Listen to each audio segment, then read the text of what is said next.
Cryptocurrency is based upon technology, and Moore's law states that in basic terms, the efficiency of technology doubles every 2 years. Of course, that is a simplified explanation of the law, but the fact remains that technology is growing exponentially, and so are cryptocurrencies. With their massive market cap, these mathematical wonders now take up, people can't afford to ignore cryptocurrencies. How do we take advantage of their growing popularity and use blockchain technology to our advantage? We mine because that is one way, but not the only way cryptocurrencies are created. This is how cryptocurrency mining works. But before we get into the video, don't forget to leave a like and subscribe to the channel with notifications turned on so you don't miss any of the new videos we post. What is cryptocurrency mining? You may have heard the term mining in relation to Bitcoin or cryptocurrency in general, but it probably isn't quite obvious what it means in the context of online mining. Mining in the crypto world is the process of keeping blockchain data in check. It involves hard work done by computers and results in a slow accumulation of resources, just like mining for minerals. Anyone can become a miner,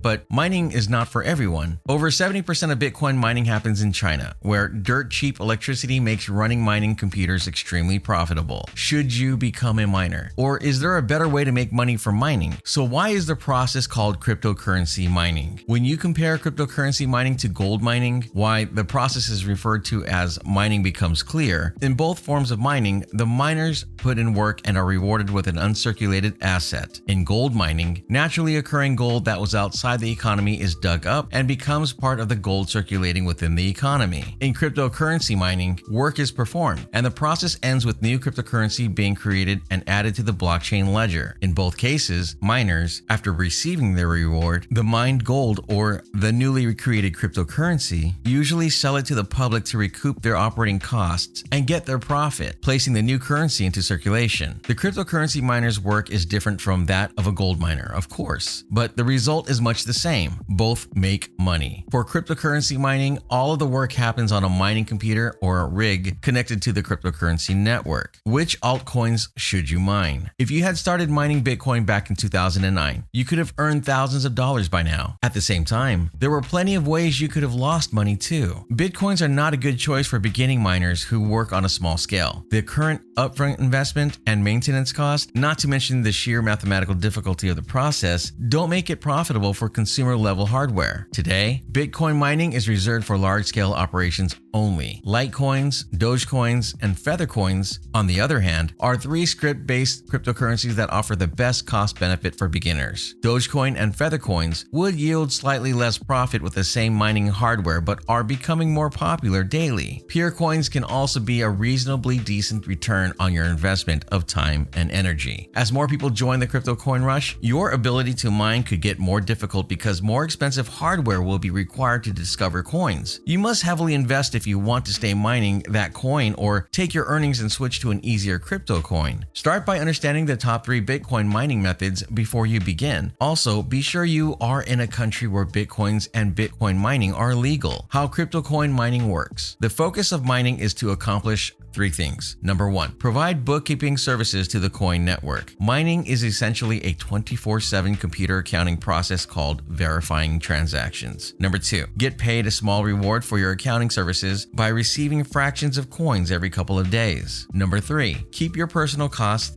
down, including electricity and hardware. The shopping list, what you will need to mine crypto coins. You need 8 things to mine Litecoins, Dogecoins, or Feathercoins. Number 1, a free private database called a coin wallet. It's a password-protected container that stores your earnings and keeps a network-wide ledger of transactions. Number 2, a free mining software package. Opt for one like a driver from AMD, typically made up of CG Miner and Stratum. Number 3, a membership in an online mining pool. A mining pool is a community of miners who combine their computers to increase profitability and income stability. Number 4, membership at an online currency exchange. This kind of membership provides a forum where you can exchange your virtual coins for conventional cash and vice versa. Number 5, a reliable full-time internet connection. The ideal speed is 2 megabytes per second or faster. Number 6, a desktop or custom-built computer designed for mining. You may use your current computer to start, but you won't be able to use the computer while the miner is running. A separate dedicated computer is ideal. Do not use a laptop.